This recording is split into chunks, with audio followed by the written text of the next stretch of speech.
একদিকে বেলারুশ কন্যা arena Sabalenka, অপর কোর্টে ক্যারিয়ারে প্রথম গ্র্যান্ড স্লাম জয়ের লক্ষ্যে অবিচল মেডিসন কিস। চলতি আসরে ৩০ প্রতিযোগীর মধ্যে অ্যালিনা রেবাকিনা, এমনকি সাবেক শীর্ষ বাছাই ইগা সোয়াতেককে সেমিফাইনালে টপকেছেন ২৯ বছর বয়সী টেনিস খেলোয়াড় কিস। এর আগে ১০ বার বছরের প্রথম গ্র্যান্ড স্লাম খেললেও আসরের সর্বোচ্চ চূড়ায় পৌঁছেছেন এবারই প্রথম। তাই রড লেভার এরিনায় নারী এককের ফাইনালে প্রতিপক্ষকে শক্ত হাতেই বধ করতে প্রস্তুত যুক্তরাষ্ট্রের এই খেলোয়াড়।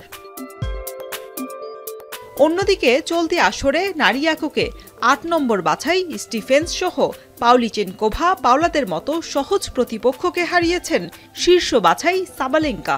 অস্ট্রেলিয়ান ওপেনে এখন পর্যন্ত ৯ আসর খেলার সুযোগ হয়েছে বেলারুশের এই টেনিস খেলোয়াড়ের। টানা ২ বার শিরোপা জয়ী সাবালেঙ্কার সামনে এবার থাকছে হ্যাট্রিক জয়ের হাতছানি। যদি এ কাজ তিনি করতে পারেন, তবে ২১ শতাব্দীর মধ্যে হবে অনন্য এক রেকর্ড।